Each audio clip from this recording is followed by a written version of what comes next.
Shalom, Jemaat GSKI Betani, dimanapun Anda berada. Puji Tuhan, hari ini kita berjumpa lagi dalam program Masih Ada Tuhan. Hari ini saya akan menyampaikan tema firman Tuhan, integritas Kristiani. Dan di bagian ini, saya akan membahas bagian yang keempat, integritas Kristiani bagian yang keempat. Sekali lagi, kalau kita hidup dan berjalan dalam integritas, pasti ada manfaatnya. Apa manfaat kalau kita hidup dan berjalan di dalam integritas? Yang pertama, hidup dan berjalan dalam integritas akan menghasilkan reputasi. Apakah reputasi? Reputasi adalah nama baik. Dituliskan dalam Amsal pasal 22 ayat yang pertama, nama baik lebih berharga daripada kekayaan yang besar. Pengkhotbah pasal 7 ayat 1 mengatakan nama yang harum lebih baik daripada minyak yang mahal. Reputasi adalah nama baik. Saudara-saudara, reputasi atau nama baik tidak bisa muncul dengan sendirinya dalam kehidupan kita. Reputasi atau nama baik harus diciptakan, harus diperjuangkan, bahkan harus diusahakan supaya muncul dalam kehidupan kita.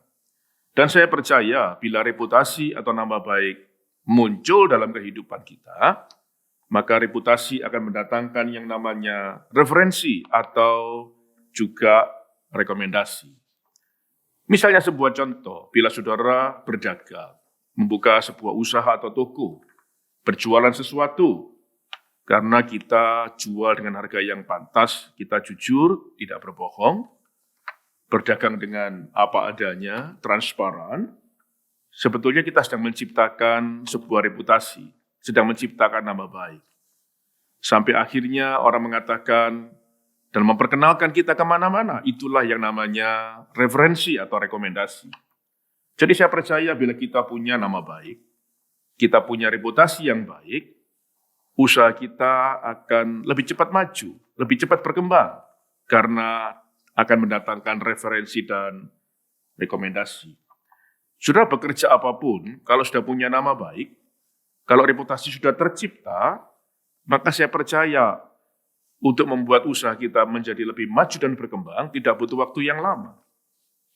Saya percaya apapun akan lebih mudah dalam kehidupan ini. Saudara-saudara, saya percaya kalau kita punya reputasi dan nama baik, bukan kita mencari pekerjaan, malah kadang pekerjaan yang mencari kita. Bukan kita mencari orang-orang tertentu, malah ada banyak orang akan mencari dan mengejar kita. Itu sebabnya mari kita ciptakan reputasi dan nama baik dalam hidup ini. Membangun sebuah reputasi memang butuh waktu yang panjang. Membangun nama baik memang bukan mudah, membutuhkan waktu yang sangat lama, tetapi berhati-hatilah. Untuk menghancurkan reputasi dan nama baik membutuhkan waktu yang sangat singkat dan sangat cepat. Seringkali saya mengatakan bahwa seringkali yang menutup jalan hidup kita adalah diri kita sendiri.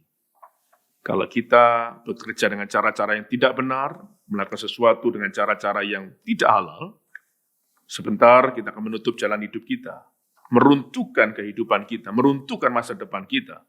Tetapi saya percaya bila kita hidup dalam integritas, kemudian datang reputasi, nama baik, jalan hidup terbuka lebar, dan saya percaya kita akan menjadi orang yang gampang berkembang, sukses, dan berhasil. Di luar sana ada banyak orang yang suka berbohong di dalam berdagang. Misalnya kita membeli barang yang sebetulnya palsu, tapi mereka berani mengatakan itu asli.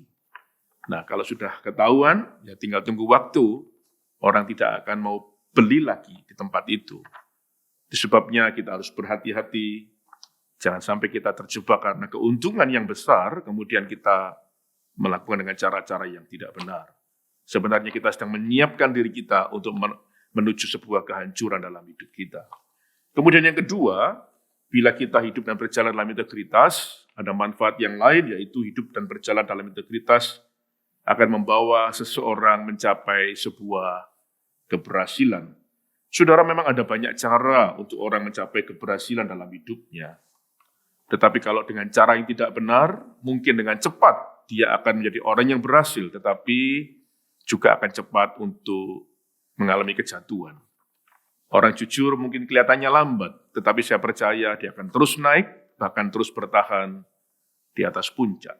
Saya pernah menjadi seorang broker, dititipin rumah, dijual, rumah tersebut ada rayapnya. Menurut saudara, sebagai seorang broker, apakah kita perlu cerita dengan calon pembeli bahwa rumah ini ada rayapnya sekalipun rayap itu tidak kelihatan? Wah, kalau kita ngomong rumah ini ada rayapnya, susah jual, bahkan mungkin nggak laku. Tetapi bagi seseorang yang ingin belajar dan hidup dalam integritas, harus ngomong apa adanya, harus transparan. Sekalipun kemudian memang susah jual. Saya bicara apa adanya.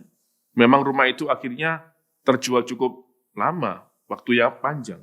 Tapi akhirnya terjual juga. Tapi tidak lama kemudian, ada banyak orang titip kepada saya untuk menjualkan rumahnya, menjualkan tanahnya, ruko, dan sebagainya. Padahal cari listingan, cari barang sulit. Tapi ada banyak orang kemudian menitipkan kepada saya. Saya tanya kepada mereka, kenapa mau titip kepada saya? Ternyata mereka menjawab, karena kamu adalah seorang broker yang jujur. Kamu pernah menjual rumah ada rayapnya tidak kelihatan, kamu tetap cerita, sulit cari broker seperti kamu.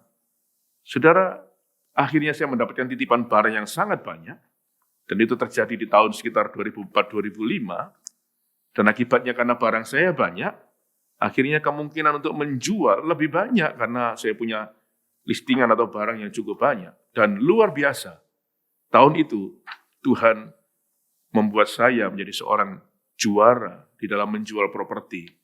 Foto saya masuk koran dan sebagainya. Nah, ini salah satu contoh bahwa kalau kita hidup dalam kejujuran, hidup dalam integritas, membangun reputasi nama baik, ternyata Tuhan bisa membuat kita menjadi orang yang berhasil dan menjadi orang yang sukses. Jadilah orang yang jujur, jadilah orang yang sungguh-sungguh bisa dipercaya. Saya percaya untuk mencapai sebuah keberhasilan hanya tinggal satu langkah. Tuhan memberkati kita semua. Amin.